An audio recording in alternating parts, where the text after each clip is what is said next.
Hi, this is Dr. Stephen from Outclick Magazine. Today we're excited to talk to David Jobin, CEO and President of Our Fund, and Mark Kent, the Executive Director of the Gay Men's Chorus of South Florida. Welcome. Thank you. Thanks. Welcome. Happy to be here. So, David, right at the beginning of the pandemic, you all stepped in and helped many of the LGBT nonprofits, many mainstream nonprofits and arts organizations to stay afloat and keep going. You have a new initiative now called Arts Proud. If you wouldn't mind to tell us about that new initiative. Sure. So at the beginning of the pandemic, like you mentioned, we were able to come forward with, almost $750,000 between our funds and our donor-advised funds to support LGBT serving agencies in Miami-Dade, Broward, and Palm Beach counties. And we did that so that they could keep lights on and salaries paid. But as the pandemic went along, we recognized that the arts and culture organizations in our network were being hit especially hard, and their situations were especially precarious. The fact that they weren't able to bring audiences back to their venues and to see their performances was becoming more and more of a threat to their ongoing existence. So, we are kind of at the center of all of these agencies, and we kind of took advantage of that situation and called them all together, brought in a professional consultant to see how kind of sharing resources and sharing ideas might help elevate all of those organizations and make it more likely that they'll make it through this pandemic. We also understand that they share a significant part of their audience sees all of these venues. So if they could coordinate their messages about what's safe and when it's safe to return, we thought that that also would make it more likely that our audiences would come back when the time is right. The mission has been really amazing for this project that you've got going. We've got it featured in the upcoming issue of the magazine. Right. We're really pleased with the response it's received. I think that people feel passionately about the arts and culture, people who appreciate arts and culture, and these organizations in particular, because they cater to LGBT audiences with their programming and their services. So we want to make sure that they're safe and we want to lift them up. So not only is Arts Proud about bringing audiences back, but it's also about coordinating a message about how important it is to fund them financially through this period. Even though we're not seeing their performances on stage, we need to make certain that they're still a giving priority for us. The arts have always been so personal to me as an organist and pianist and handbell ringer. And one of the difficult parts I realized is that everything went silent back in March. And personally, losing the music, losing the choruses and the symphony and the opera was just devastating. Not being able to hear the music and being able to hear it. Of all the losses, I think personally missing that music was so challenging for me personally. And so keeping the arts alive, keeping it alive for the next group, keeping it alive for when this is over is just, it's so important for us to perpetuate this and the groups that have been around. And so I'm excited for this initiative that you all are doing and to help keep all of these arts groups alive. David, how did you all align with some of the groups that you've got coming for this program? So our fund supports agencies that advance LGBT causes. They don't have to be LGBT specific agencies, but so we already in our network had a number of organizations. We have the Gay Men's Chorus of South Florida. We'll be talking to Mark Kent. We have Island City Stage, Fort Lauderdale Gay Men's Chorus, Pride Wind Ensemble, Outshine Film Festival. So we already knew that network. So that's who we called upon. We called upon the agencies that we have supported in the past. And, like I said, we're fortunate to already be in this place. So those are relationships that are already developed, and we knew who to call and who to contact. And again, the money we're putting into this, we're always investing in the community, but to bring a professional consultant in and then have them leverage our PR firm, because I think our PR firm, Pearson Grant with Diana Hanover, has been really the kind of amazing thing that we've been able to provide this group. The arts are so important for the local community, for the visiting community, for just a number of reasons. And you all have been so supportive of that. You have a coalition that meets regularly, is that right? They meet every other week, yes. So we just had a meeting this morning. Okay, and what kind of things do you talk about during the meeting? That's one of my questions for you. If you're allowed to divulge that. We have, Diana Hanford, she does a great job at talking to them about messaging. So I think a big piece of what we're trying to do with this cohort is make sure that their messages are coordinated. So Pearson Grant has been really effective at bringing that conversation out, and they really share with each other kind of where they are in that process right now. And they're at varying degrees. Outshine Film Festival just had a very successful at-home film festival in South Florida. So there were some lessons to be learned from that about how they communicated with their audience. Certainly they have a product that is easily watchable from your home. It's not the same experience as a shared experience of going to the theater and seeing an LGBT film alongside other people. But I thought, even today when we heard how they pulled that off, I thought there were lessons to be learned from the agencies that are looking forward and how they're going to bring their audiences along virtually. Mm-hmm. Some of the organizations, or all the organizations, have really done some amazing virtual presentations and concerts. And so I tell everyone, watch the content, buy yourself a Chromecast or an Apple TV and put it up on the big TV and make a night of it and watch it, whether you're by yourself or your partner or a friend or whoever. Put it up on the big screen and watch it. And we've got the local talent, we've got our groups and everyone that's really putting on some really good shows online. And like you said, it's not the same as being in person, but us as a local people and everyone supporting these groups and watching them is so important. And I've really enjoyed it. I've enjoyed getting to know people in these kinds of venues like this. And so mark your calendars and put it on the Chromecast on the big TV if you've got one, and watch it. It's a lot of fun. I also know there are a lot of work to put together. And so I appreciate how much work and effort it is. It's not just holding up a camera, but the production is amazing. David, why is the arts and culture so important to you, and why do we have to preserve it? You kind of spoke on this a little bit. For me, it is very personal, but why is it personal for you? I'm similar to you, that I'm really, my background is really steeped in the arts. Most of my career has been working in theater or music organizations. But I also think that as LGBT folk, the arts are especially important to us as young people. We are often ostracized when we were young. And I know this is a stereotype, but oftentimes sports is kind of not where we feel most comfortable. Mm-hmm. So we tend to center our kind of activities and our focus around the arts.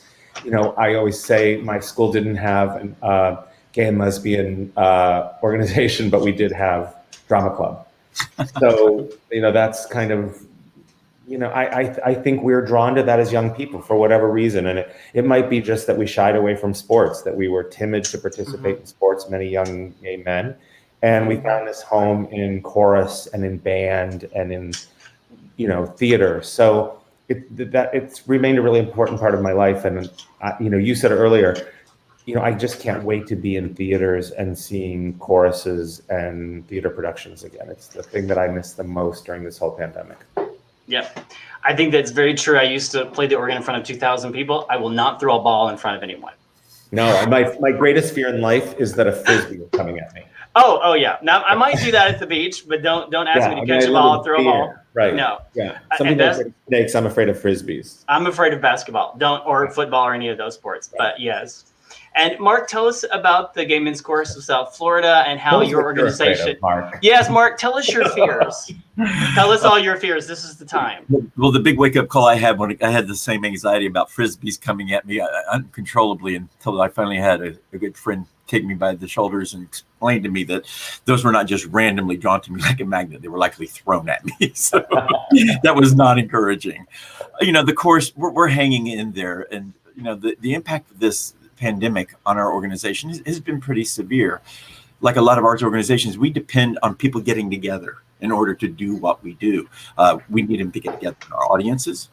And certainly we have to get together as an ensemble, as a chorus, in order to rehearse and prepare for performances. And at the end of the day, as research has come in, it seems that singing is just about the worst thing you can do when it comes to this pandemic, at least singing in a group. And whereas normally we talk about the 6 feet of safe space, if you're talking about people in a room singing or gathered singing, about 12 to 14 feet in order to really better ensure safety. at the end of the day, there really right now is no safe way for a group of people to get together and sing, and we're a chorus, so it's been a strong impact. Mm. And if someone maybe has never been to one of your concerts, about how many people do you have in the chorus? We have over 130 that are on our singing roster and on stage. Mhm. Depending on how excited they are about the music, we can have usually about 100 to 120 that take stage and sing, along with an orchestra and guest artists and crew and everything else. Mhm. So mathematically, if you had to space all those people out, you would put the chorus in the audience and then have an audience of about 10 people on the stage. You'd have to flip it in. There's, the challenges. I've talked to the symphony people and the opera and just all of the challenges, not only of the production, but the backstage production, and some of that is just mind-boggling. So I think you guys have a lot of heavy lifting when it comes to the planning of any of that. Yeah, and I think concerts are an emotional and spiritual experience, not only for the audience if it's done well, but also for those who are involved in producing the content. And when you don't have that physical relationship to each other and to other human beings during a concert, the impact's just not as strong. It's still there, but just not as strong. Yeah, we've talked to many artists, and they say the hardest part right now is doing it online, is they don't have that interaction with the audience. They didn't realize how much energy they got from the audience by just doing it and recording it. And we talked to so many people, and they said the money is one thing. The actual getting to perform, getting to be with an audience, they said it's just draining for them. So I can't imagine So what's it been like to join the Arts Proud Collective, and how has that helped impact the chorus, Mark? I think arts organizations, we were dwelling in this nowhere land of not knowing how we're going to get back together, what we're going to do in the meantime, worrying about our audiences. I won't say forgetting about us, but really ratcheting us down to kind of a low priority of their energy and their attention and their support. And yet this collaborative came along, and it brought us all together, like I think humans often do in a time of crisis and need. And it allowed us, first and foremost, I think, to sort of connect and hold hands to make it through this situation. It gave us an opportunity to share resources with each other that, I've got this issue, I've got this problem. Hey, I found this, I have done this. It's allowed us to think about how we can collaborate and look at cost savings to keep our financial strength in place until we're up and running again. And I think really the exposure and support public relations wise that we're getting through the great work that Diana's doing and through our fund support to launch Arts Proud really is a campaign about reminding the public that the arts are here, we're essential, and we're returning. And it's been a great experience for us. Repeat that last statement. The arts are here. We're essential, and we're coming back. We're essential, and we're coming back. We're essential. Yes, and that is very important to know. I know. I wrote that down. That's our tagline. I think we need to quote that. We need to quote that. That's good. I know I have felt the just the void of not going and not hearing the music, not hearing the organ at church, not hearing the choir sing. I've realized in the last about 6 weeks that was part of what was so difficult, was that everything went silent. When you're so used to having the quality of music and performances that we have here in South Florida, and we have everything from opera to gay men's choruses to Broadway across America, we have all kinds of just amazing shows, and for everything to be lost all of a sudden was difficult.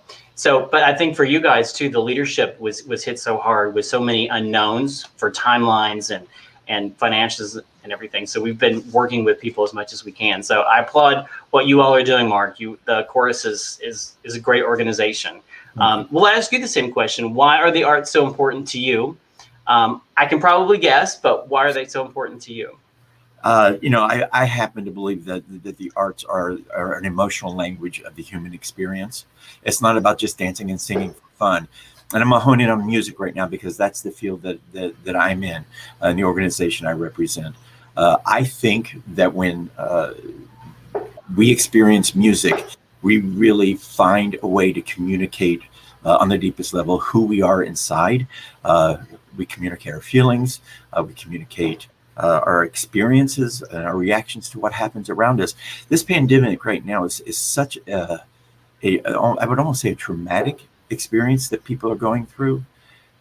And when you see how music and the arts, but particularly music, has become a very important outlet for people to celebrate our frontline workers, connect with each other across streetways and balconies, to bring out their inner expression of their experience. It completely embodies why I think the arts and music particularly are so important. And at a time like this, when we most need the arts, we need the way that they bring diverse communities together. We need the way that they connect us on a human level, and we need that voice to be present when we come back to celebrate that we've made it to the other side. So I can't imagine life without music, because to me, music and life are intertwined.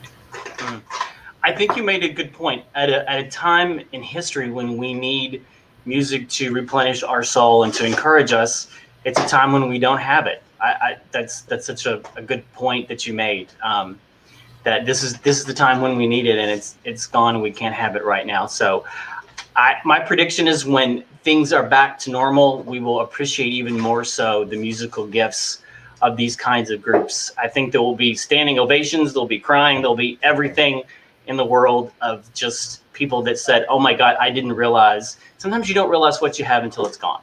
Yeah, I think you vocalized really well when you talked about the things that you're now missing in your life and the void.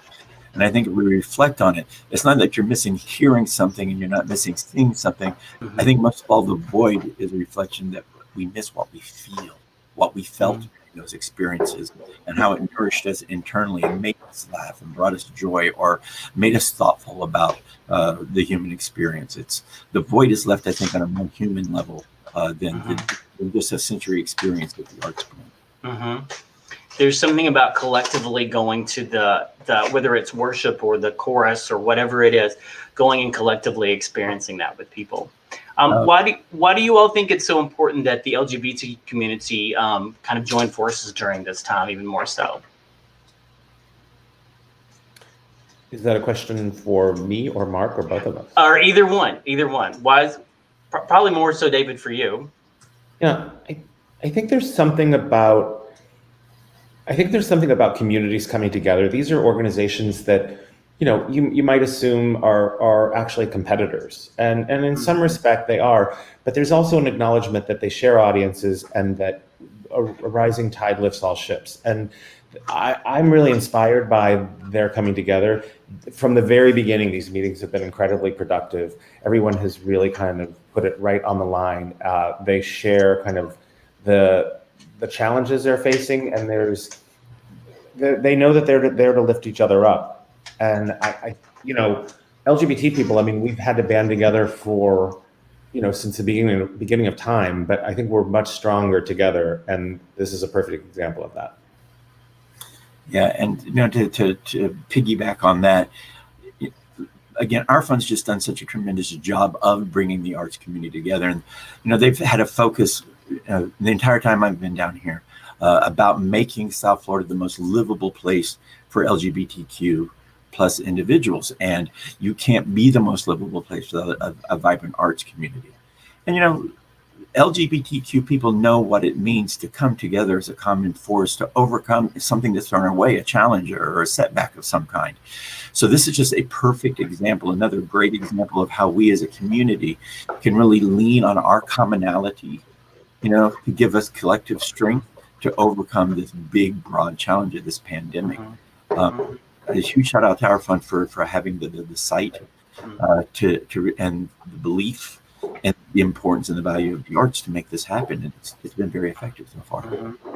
One of the things too is that this is what makes us such a great LGBTQ travel destination, is that beyond the clubs and beyond the beach, you've got choruses to go to, you've got Island City Stage to go to, you've got content that is for and about and from our community. So there's something every night. When you land here, there's something to do. There's always something to do. One chorus can't perform every weekend. One stage can't perform every weekend. There's something for everyone, whether you like music or theater or whatever it is. And there's just such a variety, and it fills up the calendar and makes us such a great place for all of the world to come and visit. Right. Go to the beach and then plan and go to the concert, or go to Island City Stage, go to Diego and Drew at Broward Center, or whatever it is. There's so much to do that the calendar is just filled with so many great things for people to do, both locally and for the visitors. And I want to bring up, although they're not on the call today, so often when we think about the LGBT community, we're thinking about the G, right? I mean, when we think about arts and culture, too often, I think that we make the assumption that we're talking about gay men. But in our cohort, we have G. Wright Muir and Thou Art Woman, her project, and also Thinking Cap Theater, which is a lesbian-run theater. So I'm really proud of the fact that we also have women's organizations included at the table. A good example of how, again, the arts should be a unifying element and bringing everyone together, which also brings to mind that not only do I feel that the LGBT arts community is a great resource for our own community, but our reach outside of the community, I think, is some of the most important work we do.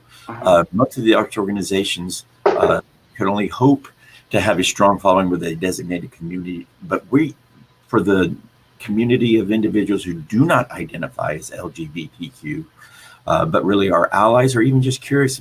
I mean, to come and see 130 gay men standing on a stage singing together is an eye-opening experience for lack of a better term, a straight individual who's had little exposure to who we are and what we're about. And it's great work to do to really serve as the voice and the advocate for the community. Well, if you go and you turn around and look at the audience, there is everyone in the audience. It is not just, there's everyone there, and there's grandma there. And when mom comes to visit, I take mom to the concerts, and there's shows for everyone there. And that's what's so great about it. So let's share how people can donate, get involved. David, if you want to tell us a little bit about that. So you can always, make we really encourage people to make donations directly to one of the causes that they care about, one of the arts organizations that they care about. They all have websites, but you can always go to our fund too. We have an arts and culture fund, and those funds are distributed directly to the agencies. Okay. I also would, pick up the phone and just call the agency that you care about and see, are tickets on sale now? It's a real statement of your commitment to the organization to buy a subscription at this time, to go ahead and pre-purchase tickets for next year's shows. It shows the faith you have in them returning. So I think subscriptions are more important than they've ever been. And I don't want people to think that they shouldn't be making these gifts to these organizations just because they're dormant. This is the time they need the gift the most to get through this bridge to the next side. So, please show your support to them. There's, how many evenings are you not going out to dinner? How many vacations have you had to cancel? How many theater shows are you not buying tickets for? Turn around and make those gifts back to these organizations that you care so much about. I hadn't even thought about that. Go ahead and buy the ticket subscription. That's another layer. Yes, absolutely. That's so important. And then we have your website too, our-fund.org. Right. / LGBTQ arts, if you want to go on there as well. So this is really great. I'm excited for this program. I know how much it's needed. And thank you for your leadership, David, in bringing this together.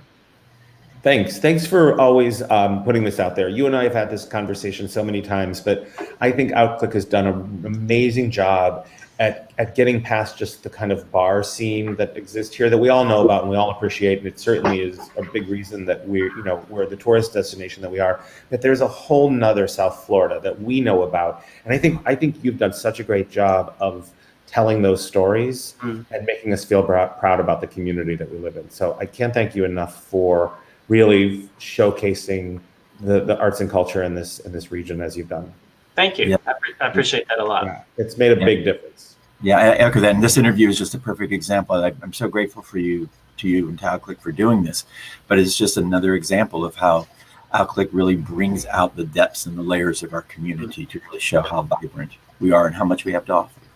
Thank you. That means a lot. I really appreciate that. That was one of the goals and kind of one of the needs I saw was all of this vibrant arts. And let's talk about it. Let's talk about the arts. But more importantly, I think let's talk about the people who are putting it together, the people who are making it work. Because I've been on the other side. I know how much hard work it is. And I want to give one more shout out to our PR firm, Pearson Grant, and in particular, Diana Hanford, who kind of spearheads this. You know, a couple of years ago, our fund made the decision that we needed a PR firm to really tell our story. And I have really enjoyed sitting back and watching them tell the story of Arts Proud. And the way that they have been able to flex that muscle for our fund and for our community, I just want to thank them, and I can't say enough great things about them. We get their press releases, and they do a great job with putting the word out for people and really getting it out there. So I wrote in my letter from the editor this month called Move and Move On, moving towards something great. As terrible as this has been for so many organizations, so many people, so many businesses, our only choice is to move to something great and to leverage it to something even greater on the other side. Wow, perfect. So Thanks. anything I didn't ask that you all wanted to cover or wanted me to show? No, I don't think so. I mean, this has just been fantastic. Thank you. Thank you. Well, we look forward to what's to come. David, we will see more of what you roll out, and Mark and so many of the other organizations. You've got stuff coming online, so we'll look for those.